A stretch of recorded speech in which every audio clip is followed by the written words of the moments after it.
तो आप लोग नोटिफिकेशन देख लिए? है।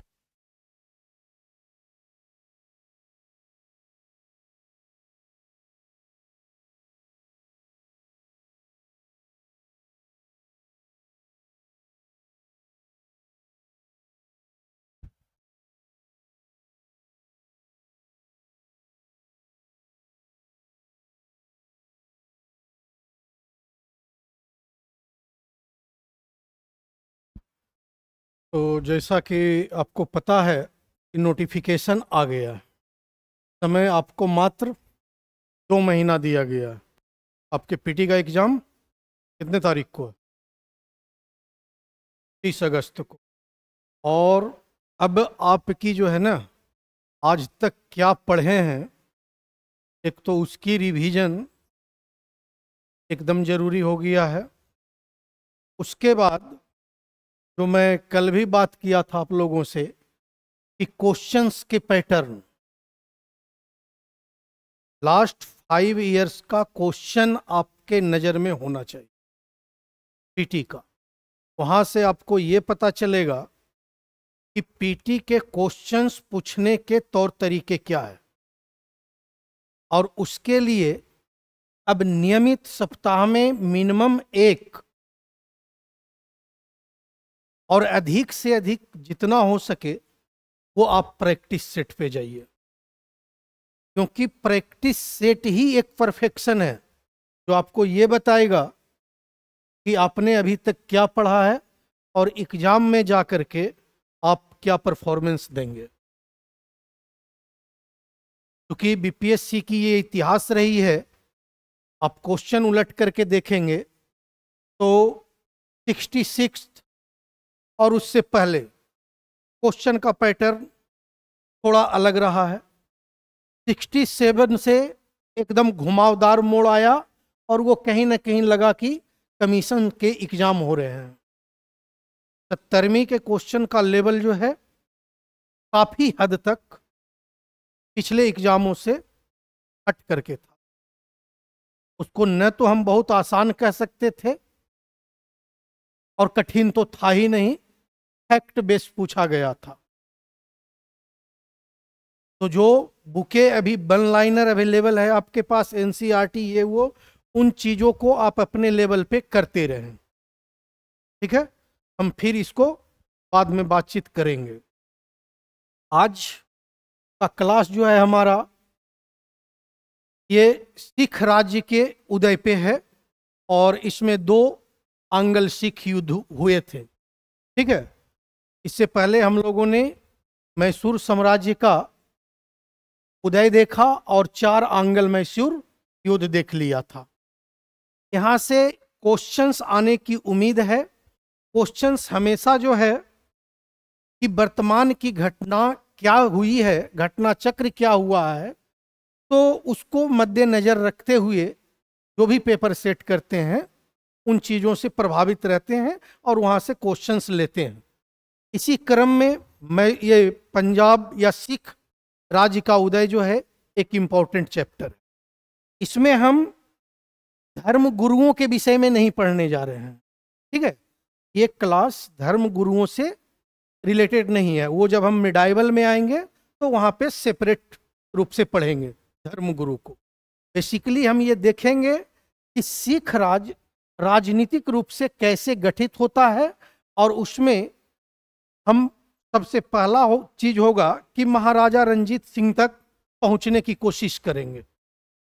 उस क्रम में क्या क्या चीजें होती है वो हम देखेंगे और फिर उसके बाद 2 आंग्ल मैसूर युद्ध हुए हैं, हम उन दोनों को बारीकी से देख लेंगे। ठीक है, और यहां से एकाध क्वेश्चंस की संभावना है पीटी में कि आपको आ सकता है। रीजन क्या है कि अभी कश्मीर जो है चर्चा का विषय बना रहा है, पंजाब चर्चा का विषय रहा है। ठीक है, हमारे बॉर्डर्स एरियाज हैं। तो आइए जरा हम देखते हैं। सबसे पहला चीज कि सिखों के जो अंतिम गुरु थे गुरु गोविंद सिंह, ठीक है, इनका जन्म जो है पटना में ही हुआ है 1666 ईस्वी में। ठीक है, तो 1666 ईस्वी में इनका जन्म होता है और इनकी मृत्यु जो है वो आपको 1708 ईस्वी में नांदेड़ में होती है। नांदेड़ एक जगह है जो महाराष्ट्र में अवस्थित है। तो हम वहां तक पहुंचने से पहले ये देखते हैं कि जो हमारे गुरु गोविंद सिंह हैं, है ना, गुरु गोविंद सिंह जो हैं ये राजनीतिक रूप से धीरे धीरे आज्ञा देना शुरू करते हैं। और सबसे पहले क्या करते हैं कि ये जो गुरु का अभी तक चल रहा था प्रथा, जो टोटल 10 गुरु हुए ना, 10वें गुरु जो है कौन थे? गुरु गोविंद सिंह थे। इन्होंने गुरुत्व के सिद्धांत को, कि मतलब आगे जो गुरु है उसकी प्रथा को इन्होंने समाप्त कर दिया और इनके द्वारा संकलित, मतलब अंतिम रूप से संकलित एक ग्रंथ है, हालांकि उसमें 6 गुरु जो है योगदान निभाए हैं, लेकिन अंतिम रूप से संकलित जो है गुरु गोविंद सिंह के द्वारा किया गया है और उस ग्रंथ का नाम है गुरु ग्रंथ साहिब। ठीक है, बोले कि अब इसमें जो नीति निर्माण की विधियां दी गई है, जो शिक्षाएं दी गई है, अब यही गुरु के जगह पे काम करेगा। ठीक है, तो यहां से गुरुत्व का सिद्धांत आ जाता है और जो गुरु की प्रथा थी वो समाप्त हो जाता है। इनके समय में एक नाम आपको देखने को मिलेगा। ठीक है, वो नाम हम बेसिकली बंदा बहादुर के रूप में जानते। ठीक है, अब लेकिन बंदा बहादुर जो है, आप देखिएगा, आते हैं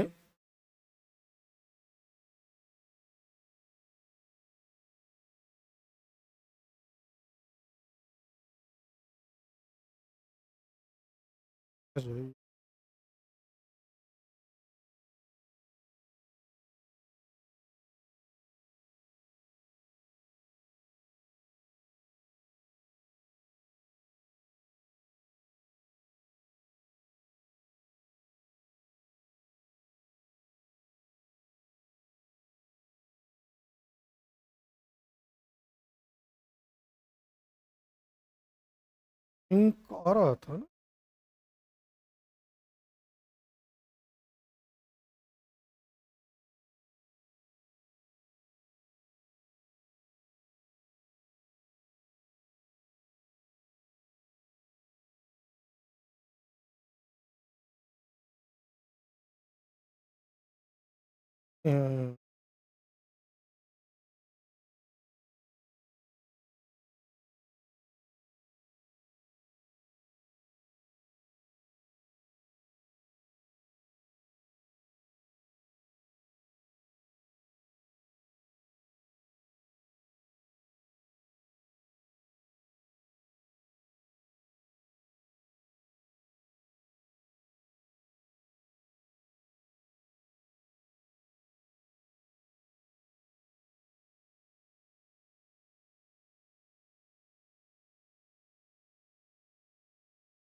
एनीवे ठीक है, कोई बात नहीं, देखना पड़ेगा। ठीक है,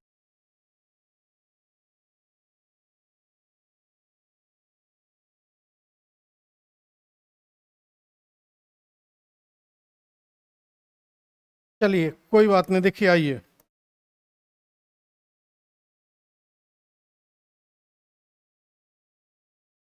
तो ये जो है हम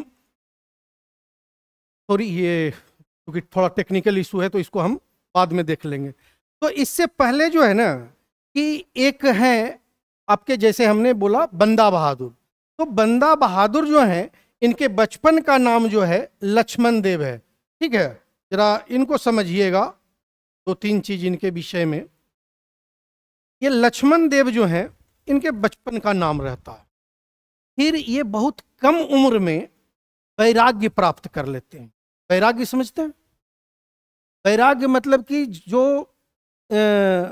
आपके गृहस्थ आश्रम जो होता है ना, इससे मोह माया खत्म होता है और कम उम्र में ही लक्ष्मण देव वैराग्य की ओर बढ़ जाते हैं और इस क्रम में ये जो है घर द्वार सब त्याग देते हैं और घर द्वार त्याग कर करके फिर ये चले जाते हैं घूमते घूमते ये दक्षिण भारत की ओर।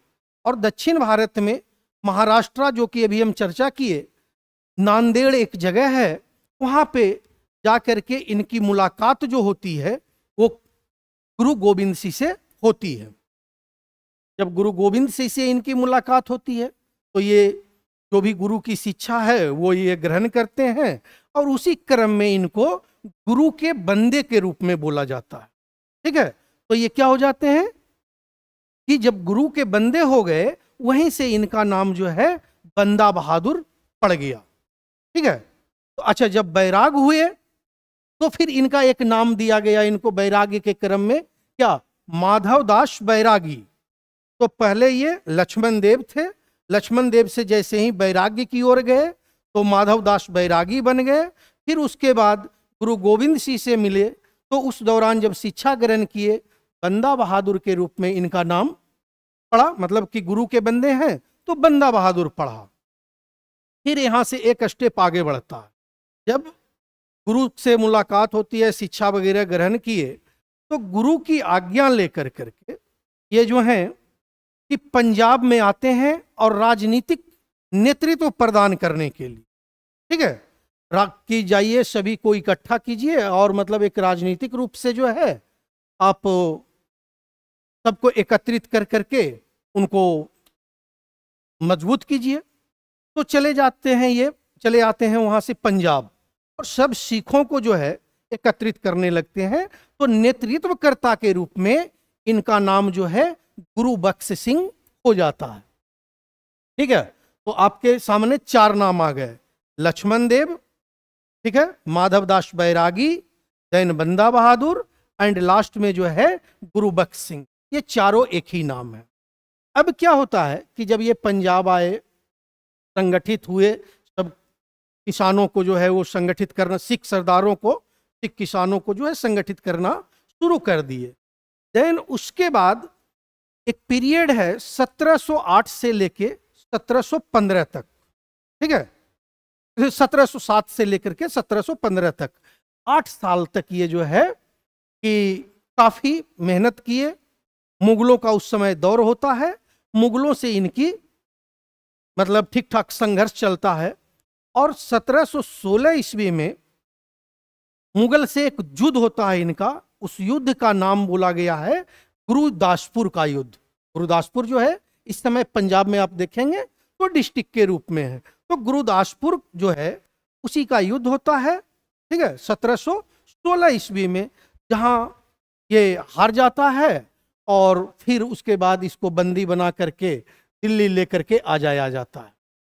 और दिल्ली जब आता है तो फर्रुख सियर उस समय जो है मुगल बादशाह होता है। आप लोग पढ़े हैं 1717 का, 1717 के पीरियड में है ना फर्रुख सियर, उसी दौरान ये जो है इसको फांसी दे दिया जाता बंदा बहादुर को।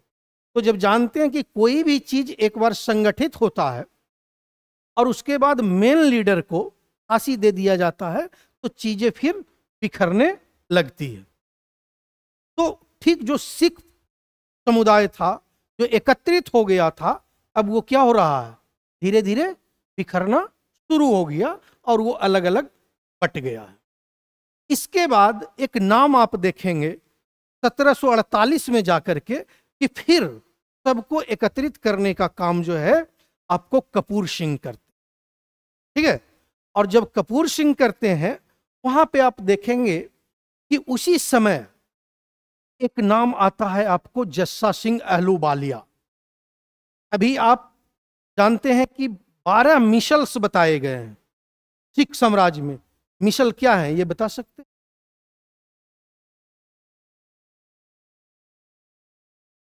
मतलब जस्ट लाइक ये समझिए कि मिसल एक जैसे प्रांत है, छोटे छोटे क्षेत्र है ना, उसी को हम क्या कहे हैं, मिसल बोले हैं। तो जस्सा सिंह अहलूवालिया के समय में जो है 12 अलग अलग मिसल का निर्माण हो जाता है। ठीक है, और उन मिसल में जो अहलूवालिया है, अहलूवालिया भी एक मिसल है, सुकर चकिया भी मिसल है।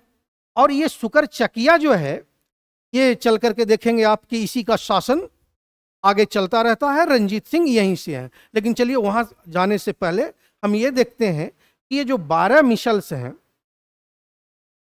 12 मिसल्स में 5 मिसल जो हैं आपके काफी महत्वपूर्ण हैं, शक्तिशाली हैं।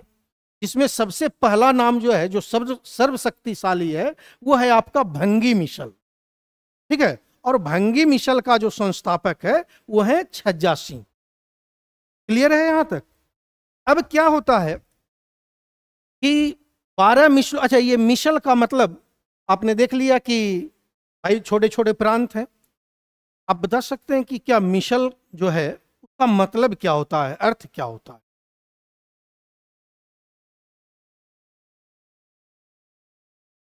मिसल का मतलब होता है समान, इक्वल, है ना? तो मिसल का मतलब है समान, इक्वल, और वो जो है एक अरबी शब्द है, बस ये माइंड में रख लीजिएगा। और मिसल्स जो है छोटे छोटे प्रांत, छोटे छोटे क्षेत्रों को बोला गया है। ठीक है, तो ये 12 मिसलों में मैं बताया कि 5 मिसल्स जो हैं आपके काफी महत्वपूर्ण हैं। वो मिसल्स कौन कौन से हैं? तो सबसे शक्तिशाली जो है भंगी मिसल, और भंगी मिसल का संस्थापक जो है छज्जा सिंह है। उसके बाद सुकर चकिया मिसल, जो कि आप देखेंगे कि आगे चल करके रंजीत सिंह जन्म लेते हैं वहां पे। ठीक है, फिर आपका हो जाता है अहलुवालिया मिशन, जिसको कि जिसके संस्थापक कौन है? जस्सा सिंह अहलुवालिया, जिनके शासन काल में ये 12 मिसल्स बने हैं। ठीक है, तो वो जस्सा सिंह अहलुवालिया ही अहलुवालिया मिसल्स के संस्थापक हैं। फिर इसमें 2 मिसल्स आपको और आते हैं, एक है कन्हैया मिसल, ठीक है, और एक है आपका नक्कई मिसल। ये 5 मिसल्स को आप माइंड में मोटा मोटी रखेंगे और यहीं से आपके क्वेश्चंस आते हैं। ठीक है, यदि पूछ दिया कि इस मिसल्स का कौन है मिलान करने के लिए, या इस मिसल के संस्थापक कौन है, तो ये चीज रहेंगे। ठीक है, तो आगे ये सब चीजें हो गई आपकी। 1716 में गुरुदासपुर युद्ध, कपूर सिंह 1748। ठीक है, देन 12 मिसल्स। अच्छा हाँ, ये देखिए जो मिसल अहलुवालिया मिसल के संस्थापक हैं जस्सा सिंह अहलुवालिया, उनको जो है सुल्तान कौम की उपाधि दी गई है, और वो खुद को क्या किए हैं? बादशाह घोषित कर दिए हैं। ठीक है, बादशाह घोषित करने के बाद वो अपने नाम का सिक्का चलवाए हैं। सुने, ये काम किसने किया है? तो आपको जस्सा सिंह अहलुवालिया ने किया है, जो अहलुवालिया के संस्थापक हैं। ये सारा हो गया अरबी भाषा। एंड देन ये जो अभी हमने बात किया कि सुकर चकिया मिसल, चरत सिंह अहलुवालिया हो गया। और ये देखिए जो जो इंपॉर्टेंट है, भंगी, कन्हैया और नकई, ये हमने हाईलाइट कर दिया। 5 जो मिसल्स हैं सबसे शक्तिशाली भंगी मिसल्स हैं। ठीक है, अब ये जो आपने देखा कि ये अपना सुकर चकिया मिसल, इसके संस्थापक कौन है? तो चरत सिंह है। ठीक है, और चरत सिंह जो है ये दादा होते हैं रंजीत सिंह के। तो जिस समय रंजीत सिंह के पिता महासिंह हैं, और महासिंह जो है गुजरावाला एक गांव है, ठीक है, गांव में सुकर चकिया मिसल्स में के जो मुखिया हैं महासिंह, उनके यहाँ जन्म होता है। जन्म की तारीख क्या है? 2 नवंबर 1780 ईस्वी। अब जब इनका जन्म हुआ, बच्चा है, धीरे धीरे बड़ा भी होगा, तो बड़ा होने के इनकी पिता की जो मृत्यु है ना, बहुत कम समय में हो जाता है। जब ये 12 वर्ष के होते हैं तो 1792 ईस्वी में इनके फादर की मृत्यु हो जाती है। एंड उस समय 2 रोल, मुख्यतः 3 व्यक्ति हैं जो कि अपना रोल निभाते हैं। इनकी माता राजकौर, सास सदाकौर, और एक दीवान होते हैं। ठीक है, लखपत राय। ये 3 का रोल होता है। रोल क्या होता है कि अब ये अल्पायु में है, तो इनके काम काज जो साम्राज्य बना है, जो ये तो इस पे शासन जो है कौन करेगा, इसकी प्रशासनिक देखभाल कौन करेगा, इसके लिए एक परिषद का गठन किया जाता है। ठीक है, काउंसिल का गठन किया जाता है और उस काउंसिल के माध्यम से ही जो है इसका दीवान लखपत राय जो है पूरे सारे मतलब उसके मिशल्स को जो है देखता है और उसको सुचारू रूप से चलाने का काम करता है। अब इसके बाद धीरे धीरे रंजीत सिंह बड़ा होते गए, लेकिन बहुत ही कम उम्र में 18 साल की उम्र में 1798-99 के एज मतलब ईस्वी के दौरान ये इस परिषद से स्वतंत्र हो जाते और फिर स्वतंत्र शासक के रूप में शासन करना प्रारंभ कर। अच्छा देखिए, ट्रेजेडी देखिए कि जिस समय ये स्वतंत्र हो रहे हैं, कार्यभार संभाले ही हैं, उसी दौरान जो है अहमद शाह अब्दाली का पोता होता है। अहमद शाह अब्दाली कौन था? मराठा। अब जान रहे हैं कि तृतीय विश्व युद्ध जो है अहमद शाह अब्दाली और मराठों के बीच हुई थी, जिसमें मराठा परास्त हो चुका था पूरी तरह। तो ये 1798 में जो है ये क्या बोलते हैं, अफगान का एक शासक होता है जो इसका पोता होता है। किसका? अहमद शाह अब्दाली का।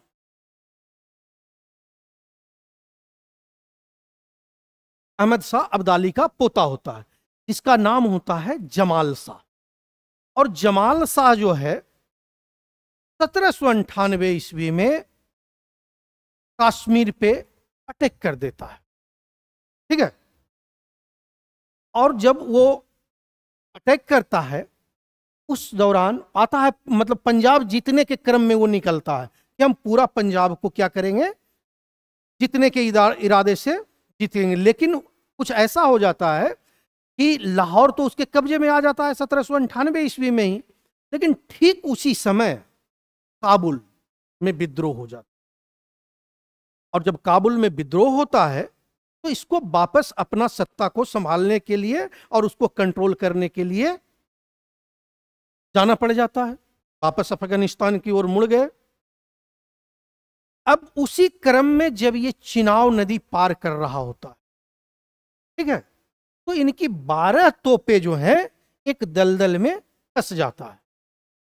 अब आज की तो बात है नहीं, 1798 में 12 तोप की वैल्यू होती है। तो रंजीत सिंह बोलते हैं कि ठीक है, ये तोपें जो है मैं आपको भेज दूंगा। अब आप बताइए, यकीन करने वाली बात होती है तो उसके लिए यकीन करना मुश्किल हो, लेकिन फिर भी अगले साल 1799 ईस्वी में मतलब वो तोप वगैरह निकलवाते हैं एंड 1799 ईस्वी में वापस भेज देते हैं। जब भेज देते हैं तो इससे जो है बड़ा प्रसन्न हो जाता है कौन? जमाल शाह। और जब जमाल शाह प्रसन्न हो जाता है तो उपहार स्वरूप लाहौर इनको सौंप देता और राजा की उपाधि दे देता है। तो राजा की उपाधि बहुत मैटर नहीं कर रहा है, लेकिन आप लाहौर सौंप रहे हैं, यह बहुत बड़ा मुद्दा हो जाता है। तो लाहौर इनको मिल गया। अब इसके बाद 1801 ईस्वी में अपने आप को ये महाराजा घोषित कर, ठीक है। अब रंजीत सिंह क्या हो गए? रंजीत सिंह से महाराजा रंजीत सिंह बन गए। इसके बाद अब इनका क्रम यहां से चालू होता है कि आगे अपना साम्राज्य विस्तार धीरे धीरे ये करना शुरू कर देते हैं। और साम्राज्य विस्तार के क्रम में ये जो है 1805 ईस्वी में आकर के अमृतसर जीत लेते हैं। अब क्या हो रहा है? भंगी मिसल से अमृतसर जो है वो भंगी मिसल का हिस्सा है, भंगी मिसल के अंतर्गत है। तो भंगी मिसल से इन्होंने अमृतसर जीत लिया। तो पंजाब की 2 राजधानी है, ठीक है, उस समय की सिख प्रांत की 2 राजधानी है। पहला जो राजनैतिक राजधानी है वो लाहौर है, और जो धार्मिक राजधानी है वो अमृतसर है। ये दोनों इसके कब्जे में आ गए। इसके बाद एक जगह है अटक। अटक, और अटक जो है आप देखेंगे तो अभी जो पंजाब है, कौन सा पंजाब, अपना वाला नहीं, पाकिस्तान के जो पंजाब प्रांत है वहां का ये एक जिला है, जिला हेडक्वार्टर है अटक। तो 1813 ईस्वी में उसको भी ये मिला लिए। इनका क्रम ये चलता रहता है। अच्छा, इससे पहले एक जो है ना, इससे पहले एक संधि होती, चलिए उस पर हम आते हैं। तो 1813 में अटक जीत लिए और ये क्रम इनका चलता जाता है। 1818 में जो है आप देखिएगा मुल्तान दुर्ग को अपने कब्जे में ले लिए।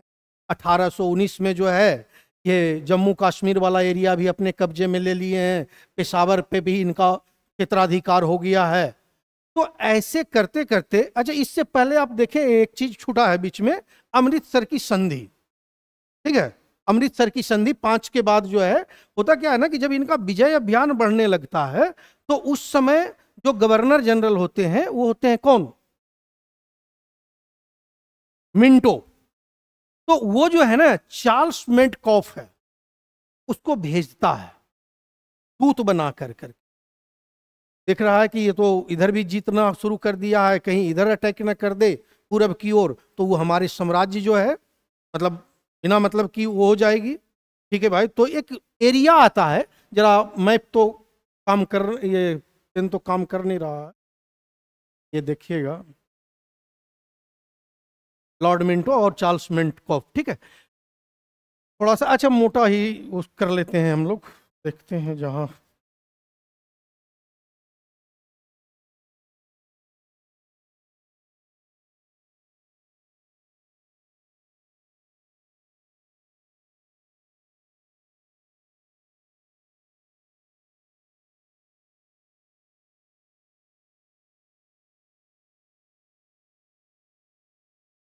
चलिए आप समझिएगा, इसको बाद में देखते हैं। ठीक है, तो हटाइए। जैसे ये यहां से जो है ना, ये सिंधु नदी इस प्रकार से ऊपर से आ रही है। ठीक है, और इसके नीचे जो है ये वाला एरिया, ये सबसे नीचे में आकर के सतलज हो जाती है। तो यहाँ पे क्या ये लॉर्ड मिंटो जो है अपना दूत बना कर करके चार्ल्स मेंटकॉफ को इनके दरबार में भेजता है, रंजीत सिंह के। और एक संधि होती है। कौन सी संधि होती है? अमृतसर की संधि। ठीक है, और अमृतसर की संधि में यह डिसाइड किया जाता है कि भाई आपकी जो सीमा है ना, वो सतलज नदी आपकी दक्षिणी सीमा होगी, आप इसके आगे जो है नहीं बढ़ेंगे। तो लॉर्ड मिंटो जो है इनको उस समय वहां रोकने में कामयाब होता है। इसके साथ 2-3 एग्रीमेंट और होते हैं कि आपका जो है पूरब के तरफ, ठीक है, दक्षिण पूरब के हिस्सा में हम दोनों का गठजोड़ होगा, कि जो राज्य है वो संयुक्त राज्य कहा जाएगा। और इसके पूरब मतलब सतलज नदी के जो पूरब वाला एरिया है, जहां पे कि ब्रिटिशर्स, सॉरी,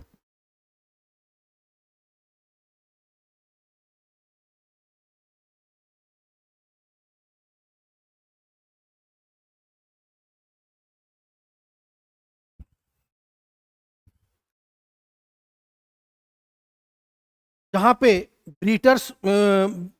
ब्रिटिशर्स जो हैं अपना अधिकार आधिपत्य जमाए हैं, ठीक है, कलकत्ता वगैरह वाले एरिया में आकर के। तो वहां पे क्या हो रहा है कि बोल रहे हैं भाई ये वाला एरिया जो है ना, ये आप छोड़ देंगे, यहाँ पे मेरा क्षेत्राधिकार माना जाएगा, और सतलज नदी के उत्तर जो है वो आपका क्षेत्राधिकार माना जाएगा।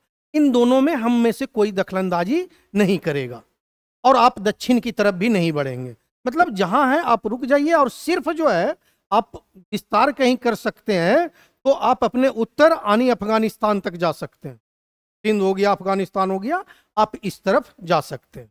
और यही अमृतसर की संधि के बाद जो आप देख रहे हैं कि अटक हो गया, पेशावर हो गया, मुल्तान हो गया, इन सारे पे जो कब्जा किया गया है उसके बाद ही किया गया है। ठीक है, तो थोड़ा सा हम इसके देख लें टर्म्स एंड कंडीशंस को, कि सतलज नदी सिख राज की दक्षिण सीमा मानी जाएगी। ठीक है, उसके बाद सतलज के दक्षिण पूरब, मतलब ये दक्षिण और इसके बाद ये जो पूरब है यहाँ पे संयुक्त होगा, और फिर उत्तर में जो होगा, ठीक है ना, उसमें अंग्रेज हस्तक्षेप नहीं करेंगे। जब मैप को हम दो भागों में बांटेंगे, एक दक्षिण और एक ऊपर, तो ऊपर वाला हिस्सा सिख राज का माना जाएगा और उसमें हम हस्तक्षेप नहीं करेंगे। ओके, उसके बाद कहता है सतलज के पूरब में ब्रिटिश राज होंगे जिसमें सिख हस्तक्षेप नहीं करेगा, ये भी आपको हम बता दिए हैं। देन लुधियाना में जो है अंग्रेजी सेना का एक दल रहेगा। ये हुए अमृतसर की संधि के टर्म्स एंड कंडीशंस जो ऑलरेडी आपको बता दिए गए थे। ठीक इसके बाद अब यहाँ पे ये रोकने में कामयाब हो गया, ये धीरे धीरे ये फैलते गए, मतलब साम्राज्य विस्तार करते गए और फिर ये पेशावर तक पहुंच जाते हैं। अब यहाँ पे फिर जब विजय के क्रम में होते हैं तो 1831 में ये बलोच प्रदेश जो आज का बलूचिस्तान है उसमें बलोच प्रदेश पे आक्रमण कर देते, और आक्रमण कर करके एक जगह है जिसका नाम है शिकारपुर, और उसको जो है ना व्यापारिक द्वार बोला जाता है सिंध का। तो अब देख रहा है कि भैया ये तो जो है हिलता ही जा रहा है, मतलब साम्राज्य विस्तार करता ही जा रहा है। तो फिर अंग्रेज जो है इसको रोकने की योजना बनाते हैं, और अब तक जो है, अब आपका क्या है कि गवर्नर जनरल आपका चेंज हो गया है। ठीक है, और governor general lord William Bentinck आ गए हैं, और लॉर्ड विलियम बेंटिक जो है अपने दूत के रूप में किसको भेजता है, यहाँ पे नहीं, यहाँ पे दूत के रूप में भेजता नहीं है, लॉर्ड विलियम बेंटिक ही खुद जो है ना वो कंट्रोल करता है, और सिंध और प्लस पंजाब इनके बीच एक एग्रीमेंट करवा देता है, और उस एग्रीमेंट को, ट्रीटी को क्या बोलते हैं, रोपड़ की संधि। रोपड़ अभी कहाँ पे है, रोपड़ पंजाब में। ठीक है, तो रोपड़ की संधि करवा देता है, और ये रोपड़ की संधि होती है किसके बीच, पंजाब और सिंध के बीच। पंजाब बोल रहे हैं, डेट मीन्स रंजीत सिंह, और उधर जो है सिंध का जो शासक है उनके बीच हो जाता है ये संधि, और बोलता है कि भाई अब आप यहीं पे ठहर जाइए। लॉर्ड विलियम बेंटिक, मतलब अब जो सिंध विजय करने का इनका सपना था वो सपना इनका टूट जाता है। अच्छा, यहाँ पे एक चीज, ऐसा नहीं कि उस समय वो जीतने की स्थिति में नहीं है, वो जीतने की स्थिति में है, और बाकायदा इनकी सैन्य व्यवस्था जो है ना बहुत मजबूत है। एक अनुमान के मुताबिक बोला जाता है कि इनके पास 75,000 सेना थी, और 75,000 में से 35,000 सेना बाकायदा अस्थायी रूप से प्रशिक्षित सेना थी, और बाकी तो आप जानते हैं कि युद्ध के समय में सेना बुलाई जाती थी, युद्ध हो गया, फिर उनको वेतन और जागीरें दे करके, ठीक है भाई अब आपको जब दोबारा जरूरत पड़ेगा तब बुला लिया जाएगा।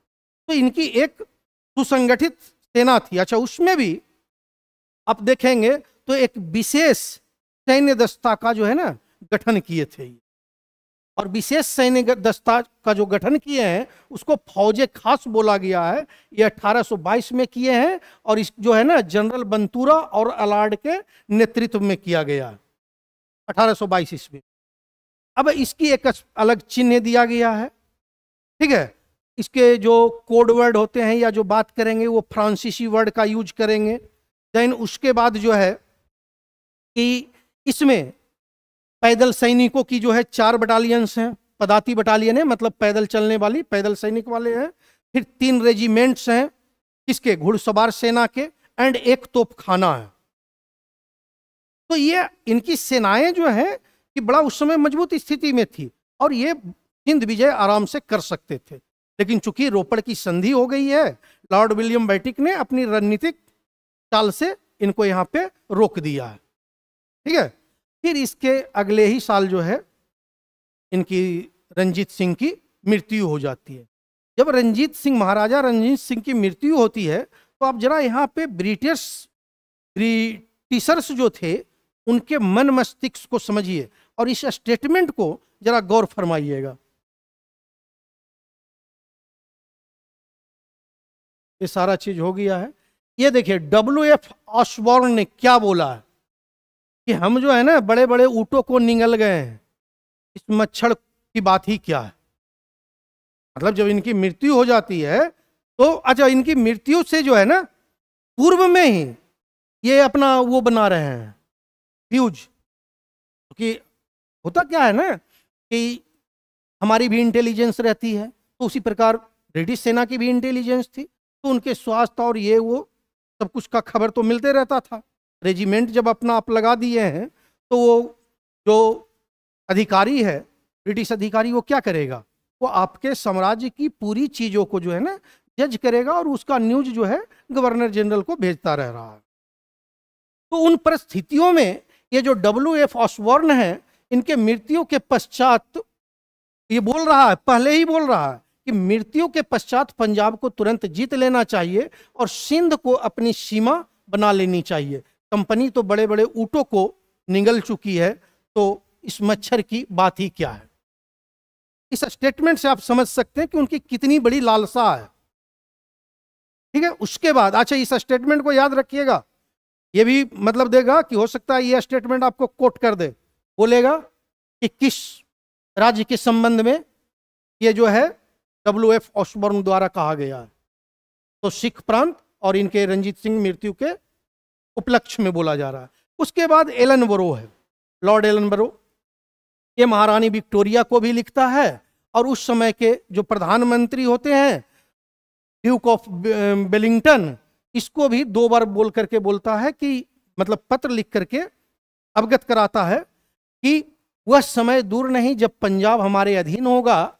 ऐसा नहीं है कि यह अगले वर्ष ही होगा, परंतु है अनिवार्य। मैं चुपचाप अपनी सेना तैयार कर रहा हूं। मतलब आप जो है जब भी आदेश दे देंगे मैं इसके लिए तैयार बैठा हूं। और ग्राउंड तो तैयार हो गया है। महाराजा रंजीत सिंह के मृत्यु के बाद जो है अब उत्तराधिकारी चाहिए आगे चलाने के लिए, तो एक उत्तराधिकारी आता है जो उन्हीं का पुत्र है, खड़ग सिंह। और खड़ग सिंह जो है जब सत्ता संभालता है तो बड़ा ही वो क्या बोलते हैं उसको, चरसी टाइप का, अफीम वगैरह का बड़ा सेवन करता है। आज भी आप देखे होंगे कि एक मूवी आई थी उड़ता पंजाब। उड़ता पंजाब में दिखाया है कि पंजाब जो है ना नशे में पूरी तरीके से डूब चुका है। तो अफीम, चरस, गांजा ये आम बातें हो गई है वहां की सोसाइटी के लिए आज भी।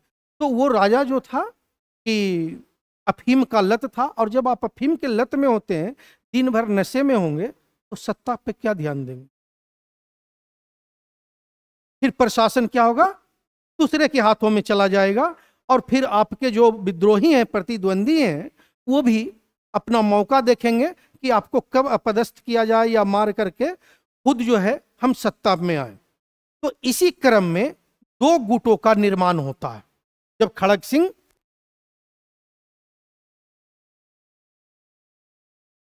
सिंह जो है, मुरपुत खड़ग सिंह जो है ना, 2 गुट का निर्माण हो जाता है और अराजकता जैसी स्थिति हो जाती है।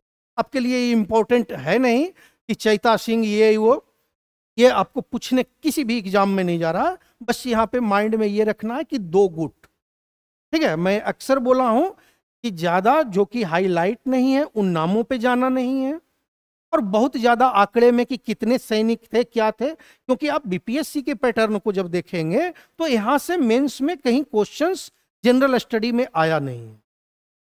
इस समय आप अपने दिमाग को, इसीलिए बोला जाता है क्या पढ़ना है उससे ज्यादा जरूरी ये है कि क्या छोड़ना है। कहीं ऐसा तो नहीं कि आप अपना जो समय है जो कहीं यूज होना चाहिए वो कहीं और कर रहे हैं। तो ठीक मतलब ये भतीजे वगैरह, ये बस कहानी में याद रखिए कि 2 प्रतिद्वंदी गुटों में बट गया, और देन जो इनकी खड़ग सिंह की मृत्यु जो है 1840 ईस्वी में हो जाती है। ठीक है, अब खड़ग सिंह की जब मृत्यु हो जाती है, साम्राज्य 2 गुटों में बटा हुआ है, अराजकता फैला हुआ है, तो किसी न किसी के हाथों में तो दिया जाएगा। फिर यहाँ पे उत्तराधिकार की एक लड़ाई शुरू हो जाती है, आपस में ये भिड़ना शुरू कर देते हैं। कोई भी योग्य शासक इसको मिलता नहीं है इस दौरान, ठीक है। तो इसके जो है अंततः मतलब आप देखेंगे कि यहाँ 4-5 जो है ना शासक चेंज हुए हैं और हर का 1 साल बाद बद्ध कर दिया गया है। फाइनली जो है अल्पवयस्क पुत्र जो है, जो हमारे लिए इंपॉर्टेंट है एग्जामिनेशन के पॉइंट ऑफ व्यू से, वो है दिलीप सिंह। यहाँ से क्वेश्चंस आए हैं पहले भी, हर एग्जामों में है, यूपी पीसीएस में है, झारखंड पीसीएस में है, आप देखेंगे तो दिलीप सिंह से भी क्वेश्चंस हैं, इसीलिए हमारे लिए इंपॉर्टेंट है। तो अल्पवयस्क अवस्था में है तो वो शासन तो करेगा नहीं, तो इसकी जो पीरियड है 1843 से 49, अब इसको चलाने के लिए कोई ना कोई तो चाहिए। तो इसकी जो माता होती है, जिसे राजमाता आप कह सकते हैं एक तरीके से, रानी जिंदा, ठीक है। और इसी क्रम में हीरा सिंह वगैरह डोगरा बने हैं, वजीर बनाया गया है, लेकिन इनको भी रास्ते से हटा दिया जाता है। फाइनली यहाँ 2 नाम याद रखिए।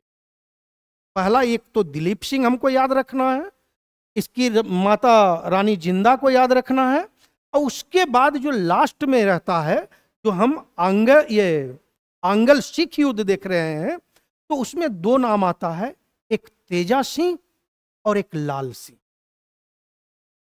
ये आप यहां पे 4 कैरेक्टर को बस माइंड में रख करके चलिए। तो तेजा सिंह को सैन्य कमांडर बना देता है, और लाल सिंह जो है उसको बना देता है, आपको वजीर बना देता है। लाल सिंह जो होता है रानी जिंदा का प्रेमी होता है, ठीक है। आप इतना माइंड में रख लीजिए। और ये जो है अल्पवयस्क है, ये सत्ता चलाएगा नहीं। तो अभी इसी को सत्ता चलाने के लिए कि भैया सत्ता चलेगा कैसे, तो एक यहाँ पे एक छोटा सा जो है ना, आप देखेंगे संधि होता है, ठीक है, और वो संधि का नाम है भैरोवाल की संधि। तो वो छूट गया, पीछे ही छूट गया। अच्छा चलिए, अब उसको जो है हम उसमें कवर कर लेंगे।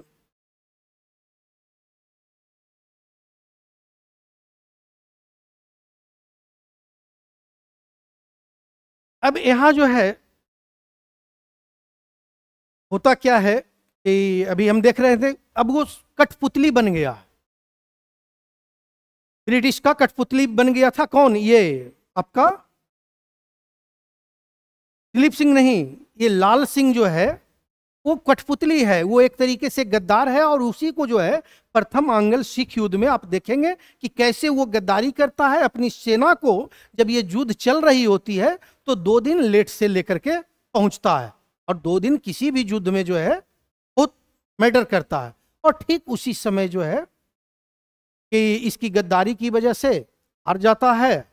इसमें 5 लड़ाइयां हुई है टोटल। तो उससे पहले जो है हम जरा देख लें कि आपने याद कीजिए पुराना जो एग्रीमेंट है, इस सतलज नदी के इस तरफ जो है, दक्षिण की तरफ आप जो है ना नहीं बढ़ेंगे। और अंग्रेज तो अब रंजीत सिंह के मृत्यु के बाद पहले ही दाव में लगे हैं। अब उनको एक मौका मिलता है कि इस सिख सेना जो है 1845 ईस्वी में 11 दिसंबर 1845 को सतलज नदी को पार कर जाती है। ठीक एक दिन बाद 13 दिसंबर को उस समय के जो गवर्नर जनरल हैं लॉर्ड हार्डिंग, यहां ध्यान रखिएगा, लॉर्ड हार्डिंग प्रथम है ये। तो ये जो है ना युद्ध की घोषणा कर देते हैं और एक स्टेटमेंट देते हैं। जरा इस स्टेटमेंट में भी गौर फरमाइएगा कि महाराजा दलीप सिंह के राज्य का वह भाग जो सतलज के बाईं ओर है, वह आज से अंग्रेजी राज्य में मिलाया जाता है। पहले क्या एग्रीमेंट हुआ था कि भाई अब जो ये जो है ना, ये हम दोनों के एरिया होगा, उत्तर में आपका हो जाएगा और इस पे हम दोनों रहेंगे। लेकिन अब ये बोला नहीं, क्योंकि अब वो एग्रीमेंट जो है रंजीत सिंह के साथ थी, इसने उसको कंट्रोल में कर लिया। जाहिर सी बात है युद्ध तो फैलना ही था। और इस समय अंग्रेज सेनापति जो है सर हैगफ है, ठीक है। अब इसमें 4 लड़ाइयां हुई है जो कि अनिर्णित रहा। 5वां लड़ाई में जहां पे हम बता रहे थे कि लाल सिंह धोखेबाजी करता है और उसी की गद्दारी से ये युद्ध खत्म होता है तो ये 4 लड़ाइयां बस दिमाग में रखने के लिए, मुदकी, फिरोज शाह, बादोबाल, आलीवाल में हुई, जिसका कोई रिजल्ट नहीं निकला है।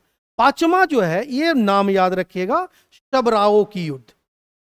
ये 10 फरवरी 1846 ईस्वी के इस युद्ध में जो है निर्णायक रूप से इनकी हार हो जाती है, दिलीप सिंह का सेना का। और ऐसा क्यों होता है? क्योंकि जैसे ही मैं बोला कि 2 दिन जो है ना, ये अपनी सेना को लाल सिंह और तेजा सिंह लेट से लेकर के आया। और ऐसा नहीं है कि अपनी मर्जी से लेट से लेके आया, इससे पहले जो है वो ब्रिटिशर्स से एग्रीमेंट कर चुका है कि भैया यदि आप जो है मुझे इस शासन में हिस्सेदारी दोगे तो मैं अपनी सेना को अपने पास रखूंगा। बाकायदा सूचित किया है। जब आप डेप्थ में जाकर के पढ़ेंगे तो इस चीज को आप समझ जाएंगे। ठीक है, अब देखिए इसके बाद क्या हुआ कि 2 दिन लेट कर दिया। अंततः जो है 9 मार्च 1846 को हार के बाद संधि होती है, और इस संधि में बोर्ड भी बनता है 8 सदस्यीय सिख का, यहां शामिल भी किया जाता है लाल सिंह को। अब देखिए लाल सिंह भाई आपका साथ दिया है तो वफादारी में कुछ तो उसको चाहिए, पहले देगा फिर बाद में इसको भी साइड करेगा। और यहां जो है ना सेनापति, मतलब उसका जो अध्यक्ष है बोर्ड का, वो बना देता है अंग्रेज अधिकारी को।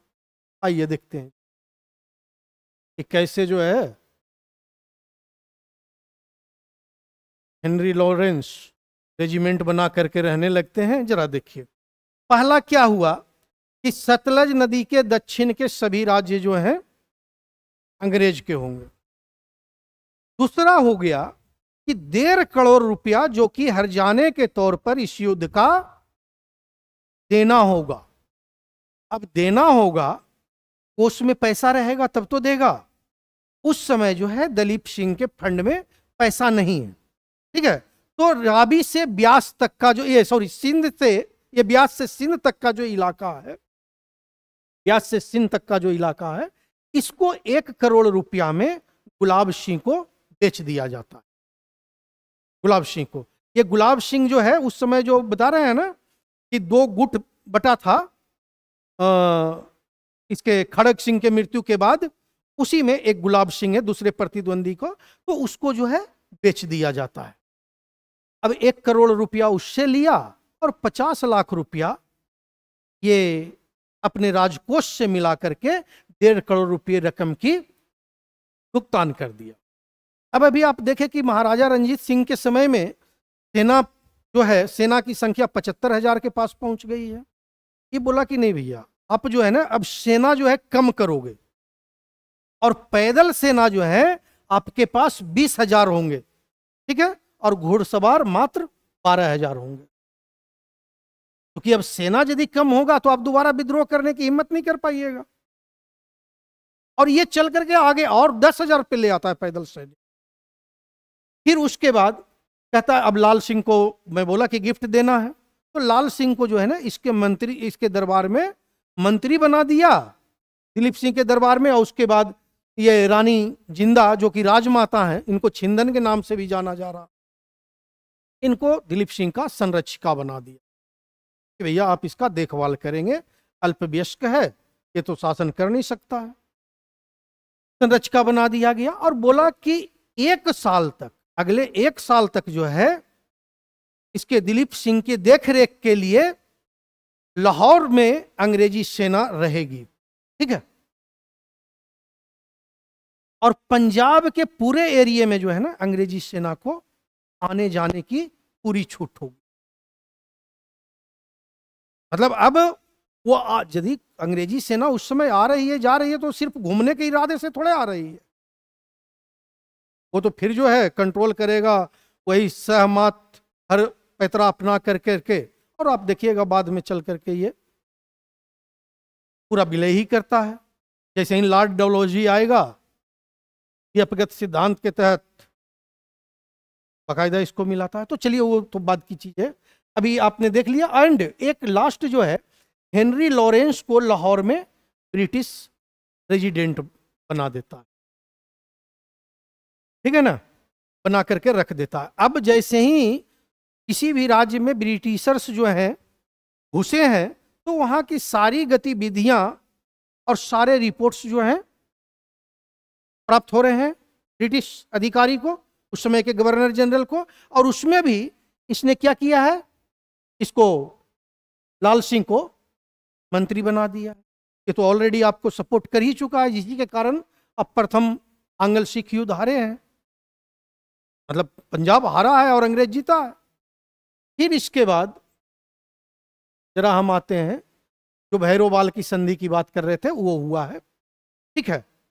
अब ब्रिटिशर्स इतना में मानते कहां, इनका उद्देश्य क्या है भाई, जब मृत्यु से पूर्व ही 1838 में ही घोषणा कर रहा है कि भाई इसको जो है हम बड़े बड़े ऊँटों को निगल गए हैं, अब इस मच्छर की बात ही क्या है। तो अब तो पूरी मैदान खुला है, बच्चा अल्पवयस्क है, गद्दार भी उसमें मिला हुआ है। और ये सोचने वाली बात है, देखिए राजमाता भी जो है ज्यादा दूर चल नहीं सकती हैं, क्योंकि राजमाता जो जिंदा रानी जिंदा है, जिनको छिंदन के नाम से हम जान रहे हैं, वो उनके प्रेमी कौन है, लाल सिंह। और लाल सिंह अंग्रेज से मिल चुका है, तो कहीं ना कहीं प्रभाव में तो वो भी रहेंगी। अब देखिए कि हेनरी लॉरेंस ने लाल सिंह एवं रानी जिंदा पर एलिगेशन लगा दिया। क्या एलिगेशन लगाया कि भैया उस समय कश्मीर में विद्रोह हुआ, छोटे मोटे विद्रोह तो होना ही था। और विद्रोह होना क्या है, विद्रोह को भड़का दीजिए, आरोप ही लगाना है ना। और ऐसे कितने आरोप लगाए गए हैं। तो विद्रोह को भड़का कर करके इन दोनों को बोला कि अब अपदस्थ करना है तो कैसे करेंगे, सत्ता से हटाना है तो भाई कोई ना कोई तो बहाना चाहिए। तो बोला कि भाई जो कश्मीर विद्रोह हुआ है उसके दोषी आप दोनों को पाया गया है, और इसी के तहत एक संधि होती है भैरोवाल की संधि 22 दिसंबर 1846 को। इसको माइंड में रखिएगा, भैरोवाल की संधि, ठीक है। अब इस संधि के तहत जो है ना, अब बड़ा खेल कर दिया। 8 सिख मतलब ब्रिटिश समर्थित जो है, मतलब जो ब्रिटिश का सपोर्ट में है, उन सिखों को चूज कर करके एक कमेटी बना दिया गया और उस कमेटी में रखा गया। उस कमेटी का काम क्या था कि पूरा प्रशासन जो है सिख प्रांत का वो कमेटी ही देखेगी। और उसका अध्यक्ष किसको बनाया जाता है, तो हेनरी लॉरेंस को बनाया जाता है। अब आप देखें कि किसी भी संस्था में यदि चेयरमैन जिस पक्ष का होगा वो संस्था उसके मुताबिक काम करती। तो ब्रिटिश समर्थक को मेंबर भी बनाया गया है एंड परिषद का मेंबर भी बनाया गया है, और अध्यक्ष जो है हेनरी लॉरेंस को बनाया। क्लियर है। अब इसके बाद बात यहां तक खत्म नहीं होता।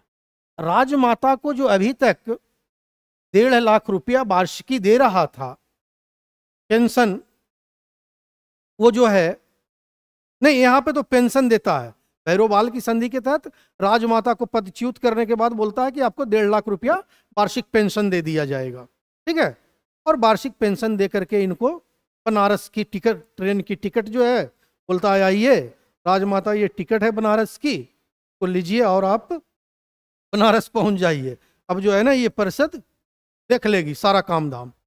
तो टिकट दे करके बढ़िया से चढ़ा करके ट्रेन में बैठा करके आ जाता है। लेकिन उसके बाद जो है वो बात हो गया। अब एक जो है पंजाब प्रांत में बोल रहा है कि एक अस्थाई सेना, अब वो तो आप देख ही रहे हैं, बेलेजली के समय से देख रहे हैं, सहायक संधि जो होती है, ठीक है ना, तो वो क्या करता है कि बस सहायक संधि के नाम पर अपनी सेना को सुदृढ़ करने लग जाता है और वहां पे अपना ब्रिटिशर्स रख देता है। और उससे खर्चा कौन देता है, जो राज्य होता है, नवाब होता है या राजा होता है, वो खर्चा आपको दे। तो ठीक उसी प्रकार जो है पंजाब प्रांत के खर्चे पर, और वो खर्चे की राशि है 22 लाख रुपया, लाहौर में एक अस्थायी रूप से अंग्रेजी सेना रखने का प्रबंध कर दिया जाता। ठीक है, मतलब सब कुछ अब ये अपने कंट्रोल में ले लिया है। सेना भी अपना, जो संरक्षिका थी राजमाता उनको भी दूर कर दिया गया है। 8 जो इनके समर्थक थे उनको काउंसिल में कर दिया गया है, रख दिया गया है, और काउंसिल का जो चेयरमैन होगा वो कौन होगा? हेनरी लॉरेंस होगा। तो मतलब वो खुद ही है। इसके आगे जो है,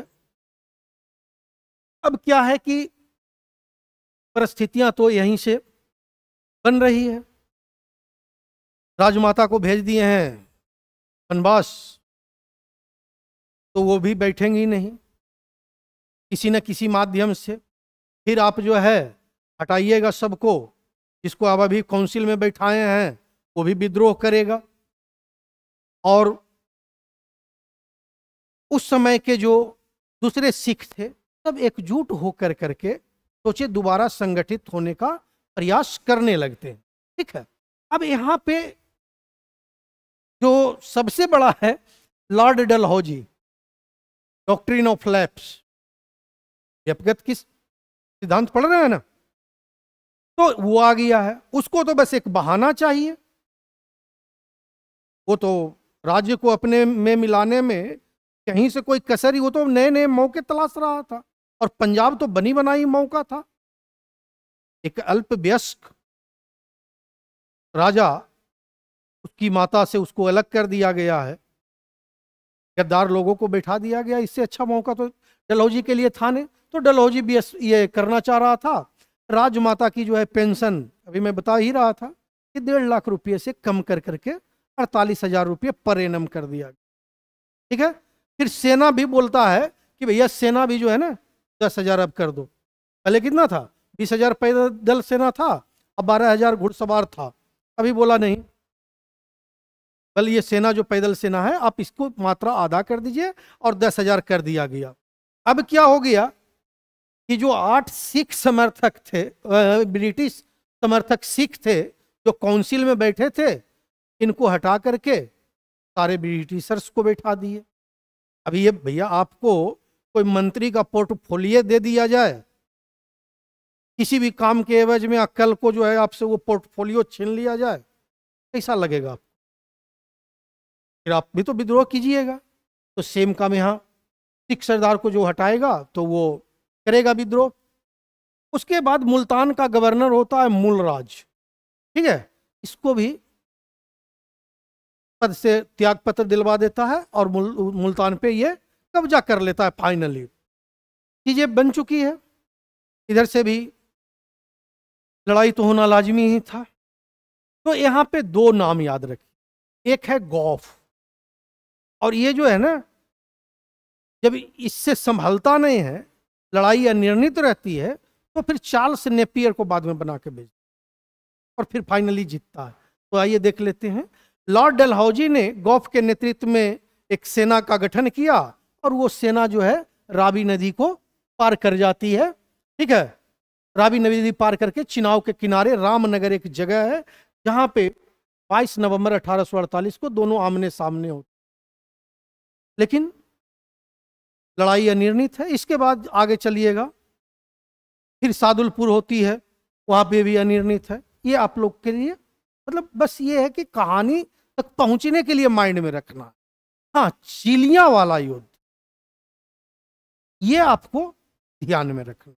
अब इसके बाद क्या है, 13 जनवरी को चिलिया वाला युद्ध होता, और इस चिलिया वाला युद्ध में सिख मतलब रहता तो अनिर्णित ये भी है, ये भी फाइनल डिसीजन पे नहीं है, लेकिन इसमें सिख को थोड़ा क्षति हो जाता है चिलिया वाला युद्ध में।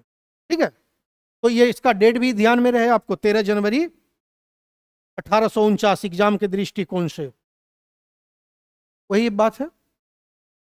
फिर अब कहता है कि भाई तुमसे तो कुछ हो रहा नहीं है, तो नेतृत्व सैन्य लीडरशिप बदल देता है, और जैसा कि मैं अभी पहले बता चुका हूं, चार्ल्स नेपियर को लेकर के आता है। फाइनली एक युद्ध होता है जिसको हम बोलते हैं गुजरात का युद्ध, और उससे भी बड़ी बात कि उस युद्ध का जो नाम है दूसरा याद रखिएगा, वो तोपों का युद्ध। गुजरात के युद्ध का ही नाम जो है तोपों का युद्ध है। ये युद्ध जो है 21 फरवरी 1849 को होता है, और अंततः अंग्रेज की विजय होती है, और उसके बाद एक संधि हो जाता है, और उस संधि के बाद पूरा साम्राज्य को पूरा सिख प्रांत को, पंजाब का विलय हो जाता है ब्रिटिशर्स के उसमें, और लॉर्ड डलहौजी की व्यक्तिगत नीति के तहत एक साम्राज्य और उसके क्षेत्र में बढ़ जाता है। ठीक है, उस संधि को, ये संधि होती है, ये क्या बोलते हैं, अंततः ये जो है 29 मार्च 1849 को ये जीत होती है। फिर इसके बाद जो एग्रीमेंट होता है, एग्रीमेंट तो अब कहाँ होना है, लेकिन वही कि भले अब दिलीप सिंह तो बच्चा है ना, उसको कुछ तो कीजिएगा, तो उसको बोलता है कि 5 लाख रुपए का वार्षिक पेंशन। यहाँ पे आप ध्यान रखिएगा, ये बेसिकली उस समय के 50,000 पाउंड होते हैं, 50,000 पाउंड। अब कहीं पे 4 लाख से 5 लाख देता है, कहीं 5 लाख देता है। ठीक है, तो वही 4 से 5 के बीच में बोला कि एनुअली जो है इसको पेंशन के तौर पे दे दिया गया, सैंक्शन कर दिया गया, और इसको इंग्लैंड भेज दिया गया शिक्षा प्राप्त करने के लिए। ठीक है, और जब ये इंग्लैंड चले गए साहब, तो इसके बाद जो है अब पंजाब तो आपका अपना है, लेकिन वो सीधे नहीं लेकर के क्या करता है कि 3 लोगों की एक कमेटी गठित कर देता है। बोलता है पंजाब का जो है यही अब देख रेख करेगा। उसमें जो आपका सर हेनरी लॉरेंस हैं, उनको क्या कहता है कि चेयरमैन बना देता है वो 30 सदस्यीय कमेटी का। और उसके बाद एक आपका जॉन लॉरेंस है, तो जॉन लॉरेंस को उसका मेंबर बना दिया जाता है। और एक और मेंबर होता है चार्ल्स ग्रेनविल मालबेल। तो ये तीनों नाम याद ध्यान रखिएगा, यहाँ से मानसेल से ये क्वेश्चंस आते हैं यहाँ पे कि उस समिति में निम्न में से कौन सा नहीं था। तो ये आप तीनों नाम याद रखेंगे। अब इस प्रकार से जो है ना आपका ये चैप्टर समाप्त होता है। लेकिन अब इसमें कुछ और महत्वपूर्ण चीज है जो कि आपको ध्यान में रखना चाहिए। वो महत्वपूर्ण क्या क्या है जो देख लीजिए। जैसे इनकी क्या है कि चेचक रोग हो जाने के कारण ना इनकी एक आंख की रोशनी चली जाती है, महाराजा रंजीत सिंह की। तो महाराजा रंजीत सिंह उस पर बोलते हैं कि मैं सभी को, मतलब हिंदुओं और मुसलमानों को एक समान देखूं, इसीलिए मेरी भगवान ने जो है, ईश्वर ने मेरी एक आंख की रोशनी खत्म कर दी। ठीक है, ठीक है, महाराजा है, अब तो जो बोल रहे हैं मानना ही पड़ेगा। तो बस वो स्टेटमेंट कि हाँ किसका स्टेटमेंट है, किस संदर्भ में है, तो महाराजा रंजीत सिंह। अच्छा, इनकी तुलना जो है ना नेपोलियन से की गई है, कुछ बस ज्यादा नहीं है, 5-6 ही होंगे। और ये पॉइंट इस समय आपके लिए ज्यादा इंपॉर्टेंट है। वो डेट और वो तो है जो इंपॉर्टेंट था बता दिया हूं। ये पॉइंट्स पीटी के जो 30 अगस्त का निर्धारित डेट है बहुत मैटर करेगा।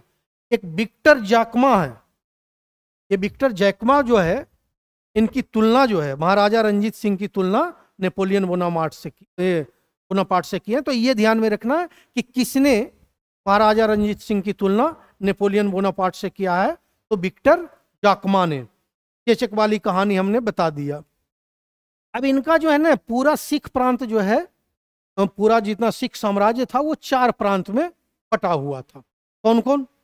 2 उधर का ले लीजिए, पेशावर वाला एरिया हो गया, मुल्तान वाला एरिया हो गया, और देन एक लाहौर तो राजधानी ही है, और कश्मीर। ठीक है, कश्मीर, पेशावर, मुल्तान और लाहौर, ये 4 प्रांत में बटा हुआ था। अब इसके मतलब one word substitution, one word बोल रहे हैं, वन लाइनर है। ठीक है, तो इसमें कई एक बार आप बीपीएससी से एकदम अलर्ट मोड में रहिएगा। और आप इस समय एक सलाह है कि वन लाइनर बुक प्रेफर करना शुरू कीजिए अपने लेवल पे। क्या? हाँ, तो प्रेफर कीजिए, क्योंकि ये जब तक रवि भाई मनु परमार साहब हैं, इस प्रकार से 70वीं की पीटी आई है, में कोई संदेह नहीं है कि उसी पैटर्न को पुनः रिपीट कर दिया जाए। और यदि वो पैटर्न रिपीट होता है तो क्या होगा कि बहुत अच्छे अच्छे स्टूडेंट जो कमीशन के जीनियर स्टूडेंट हैं, यदि पीछे से सबक नहीं लिए तो वो फेंका सकते हैं। तो क्वेश्चंस को, मतलब 5 साल का क्वेश्चन मैं इसीलिए देखने के लिए बोल रहा हूं। तो वन लाइनर को जब लेकर के रखेंगे ना अपने कंट्रोल में, और मान लिया जाए उसी पैटर्न पे आप चले गए, तो आप सेफ जोन में चले जाएंगे। क्योंकि डेप्थ में तो आप पढ़ रहे हैं, पढ़ चुके हैं, और यदि वन लाइनर को भी साथ में ऐड कर लेते हैं तो आपने बाउंड्री वॉल बना दिया है कि ठीक है, जैसा भी आप कीजिए। और यहाँ पे अफवाह से जरूर बचिएगा। अब बहुत बड़े बड़े बड़े भ्रामक विज्ञापन एड्स आएंगे कि ये ऐसा कर रहा है, ये ऐसा कर रहा है, एग्जाम का डेट बढ़ सकता है। मत जाइएगा। यूपीएससी ने डिसाइड कर दिया है 30 अगस्त, हर हालात में वो 30 अगस्त को लेगा। ये पुराने रिकॉर्ड है। और जैसा कि मैं आपको बताया हूं, 4 बार मेंस का भी एक्सपीरियंस है, इंटरव्यू का भी एक्सपीरियंस है, कोर्ट केस भी देखे हैं। तो कभी भी बीपीएससी पीछे जाती नहीं और आज तक अदालत में हारी नहीं है। तो इस लेकर के यदि उसने कह दिया है 30 अगस्त, तो 30 अगस्त को ही टारगेट मान करके आप अपना, और हर चीज पॉइंट बाय बड़ी बारीक नजर से, कभी हम करेंगे क्वेश्चन एनालिसिस करेंगे जब आपकी एग्जाम्स अभी कंडक्ट होंगे ना, मॉडल टेस्ट वगैरह, तो उसमें हम विस्तार से चर्चा करें। तो इसके ये जो अजीमुद्दीन है, विदेश मंत्री हैं उस समय के, इनको भी नजर में रखना है, वित्त मंत्री दीनानाथ को। ठीक है, मिला जुला करके आपका हो गया खत्म। इनकी एक मतलब हर राजा का क्या होता है, एक अदालत तो होता ही हो, ठीक है। और जब निरंकुश हो तो वो क्या करता है, सारी न्यायिक शक्तियां जो है ना अपने में ले लेता है। तो इनका अदालत आला जो है, ये शीर्ष अदालत का नाम है, और उसका सारा देखरेख, मतलब स्वयं डिसीजन लेने वाले हैं, खुद ही सजा सुनाने वाले हैं, मतलब ऑल इन वन यही है प्रधान न्यायाधीश। ठीक है, इसके बाद आपका एक पॉइंट और हो। अच्छा हाँ, ये वाला जो कोहिनूर हीरा वाला, इसको जरा ध्यान में रखिएगा। क्वेश्चंस नीचे वाला पॉइंट से दिलीप सिंह से ही आया था। होता क्या है कि 1803 ईस्वी में, जैसे आप देख रहे हैं कि हमारा डेट मीन्स रंजीत सिंह का, महाराजा रंजीत सिंह का अफगानिस्तान के साथ मैत्रीपूर्ण संबंध है। रीजन क्या है कि 1799 ईस्वी में जब आपने लौटाया उनको 12 तोपें, तो वो आपको क्या किए हैं, लाहौर का प्रांत हैंड ओवर कर दिए हैं और आपको राजा ऊपर घोषित कर दिए हैं। तो मैत्रीपूर्ण संबंध है। तो उन्हीं का एक पोता होता है, ठीक है, शाह सूजा, उस सत्ता पे बैठा होता है, लेकिन उसका जो भाई है ना शाह महमूद, ये सहायता ले लेता है बरकजाई सरदारों से, फतेह खां और दोस्त मोहम्मद से, और उसको अपदस्थ कर देता है शाह सूजा को। तो शाह सूजा जो है सहायता मांगने के लिए महाराजा रंजीत सिंह के पास आता है, ठीक है। और आने के क्रम में अब खाली हाथ थोड़े आएगा, अब कहीं जाएंगे तो मिठाई लेकर के जाएंगे, जाते हैं रिश्तेदार के पास तो मिठाई लेके जाते हैं ना भाई। और यहाँ तो काम निकलवाने आ रहा है कि आप मेरी हेल्प कीजिए और वापस से जो है मुझे सत्ता दिलवाइए। तो उसी क्रम में जो है कोहिनूर हीरा शाह सूजा ले जा करके इनको हैंड ओवर कर देता है, मतलब हैंड ओवर क्या, उपहार स्वरूप दिया है, ठीक है ना, वही भेंट किया है 1809 ईस्वी में। फिर उसके बाद ये, अब महाराजा रंजीत सिंह चूंकि अल्पवयस्क थे, ये लंदन में ही रहे। उसके बाद इनकी मृत्यु हो जाती है 1893 ईस्वी में पेरिस फ्रांस में। इनका जो अंत्येष्टि होता है ना, अंत्येष्टि मतलब जो दाह संस्कार वगैरह होता है, ये इंग्लैंड में होता है, ठीक है। इस दौरान ये ये रूस की यात्रा पे जाते हैं। और एक सबसे इंपॉर्टेंट चीज कि ये अपना सिख धर्म को छोड़ करके कौन सा धर्म अपना लेते हैं, ईसाई धर्म अपना लेते हैं। तो ये कुछ इंपॉर्टेंट पॉइंट्स थे जो कि आपको माइंड में रखना, और इसमें कोई संदेह नहीं कि यहां से एक आध क्वेश्चन बनता है। आज की परिस्थितियों में यहां से क्वेश्चंस एक आध बनते हैं कि जो आपको बीपीएससी में देखने को मिल जाए। तो अब आपको हम लिखवा दें इसका कुछ पॉइंट लिखवा देते हैं। अब आपका जो देखिए, आप लोग को बेसिकली एक हम वो दे देते हैं अपडेट कि संभवतः हिस्ट्री पढ़ाया जा चुका, आपको नहीं पढ़ाया गया है। शायद आप लास्ट में आए थे, रविंदर आप पढ़ चुके हैं। नहीं, हिस्ट्री की काफ़ी क्लासेस चली है, वो तो पूरा डाटा वो हो रहा है में होने के बाद, इसीलिए जो है लोगों की मैं कल भी एक बात बोला था, देखिए एग्जामिनेशन के पॉइंट को समझिए आप, डिमांड क्या है एग्जामिनेशन आपसे, बीपीएससी चाह क्या रहा है, हम क्या चाह रहे हैं, मैटर ये नहीं है। यदि हमको बीपीएससी का एग्जाम देना है तो बीपीएससी क्या चाह रहा है, हम उसके मुताबिक चले। और वो क्या चाह रहा है हमको फोन करके तो बताएगा नहीं, बताएगा हमको? तो वो क्या चाह रहा है उसके पीटी और मेंस के क्वेश्चंस जो हैं आपको बता देगा। पैटर्न को फॉलो कीजिए, ये सफलता का एक तरीका होता है, इसको हम कहते हैं स्मार्टेस्ट।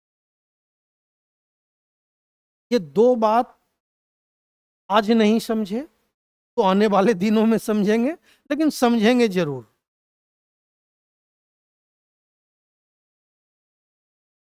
कि बीपीएससी जो है ना, या कोई भी कंपटीशन का एग्जाम ग्रेजुएशन और पोस्ट ग्रेजुएशन की पढ़ाई नहीं है, पीएचडी की पढ़ाई नहीं है। जहां आपको सब्जेक्ट का स्पेशलिस्ट नहीं बनना है। दो वर्ड आते हैं, इस दो वर्ड को ध्यान में रखिए, स्पेशलिस्ट वर्सेस जनरलिज्म, सामान्यज्ञ बनाम विशेषज्ञ पे हम फिर कभी चर्चा करेंगे। यहां आपको सामान्यज्ञ बनना है, जनरल स्टडी आपको तैयार कर रहे हैं, तो जनरल स्टडी के रेंज को जरा पहचानिए। और वो पहचानने के लिए हम क्या बोलते हैं, कोई क्या बोलते हैं, इससे ज्यादा मैटर ये करता है कि हम जो बोल रहे हैं या कोई और कुछ बोल रहे हैं उस उन पे विश्वास कीजिए। मैं ये नहीं कहता हूं कि विश्वास नहीं कीजिए, लेकिन थोड़ा वेरीफाई तो कीजिए। जब आप चीजें वेरीफाई करते हैं तब आप अपना रास्ता जो है ना आगे के लिए बहुत अच्छा बनाते हैं, और उसको बोलता है वैज्ञानिक पद्धति। ठीक है, कोई भी चीज तर्कों के आधार पे सोचते, और वो तर्क आएंगे कहां से, जब आपके पास रॉ मटेरियल रहेगा। रॉ मटेरियल क्या है, क्वेश्चंस हैं आपके लिए। अब हम कितना भी बढ़िया से, अच्छा राज्य ही उदय गलत लिखा हुआ है, सिख राज्य का उदय हम कितना भी थ्रोली पढ़ करके एक एक चीज याद करके कॉपी में पूरा बढ़िया से नोट कर, हमें पता है कि ये हमको काम ही नहीं देना है, इसका काम बस पीटी में है। ये मेंस में वही पॉइंट यदि एक दो यूज कर लिए कहीं पे, वो आपकी इंटेलिजेंस पे। तो जिसका जो काम है ना वो कर कीजिए। अब कहीं सुई से काम चल रहा है तो तलवार वो काम नहीं आता। और ये जो एक्सपीरियंस जैसे ही होगा ना एग्जामिनेशन हो,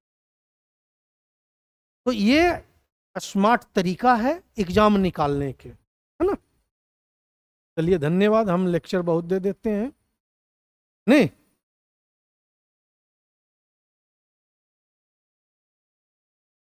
हाँ तो 7 महीना हो गया रविंदर।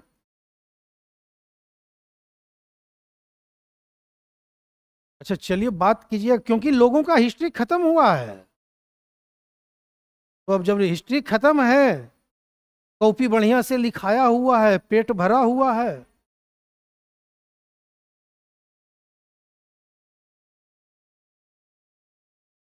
कौन सा?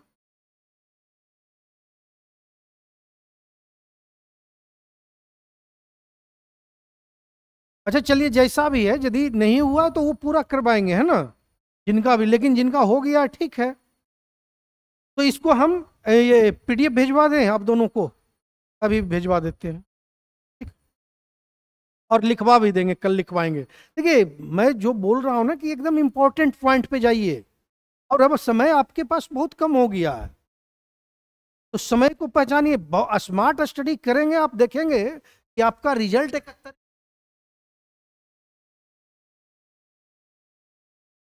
71 बाहर है, कहता है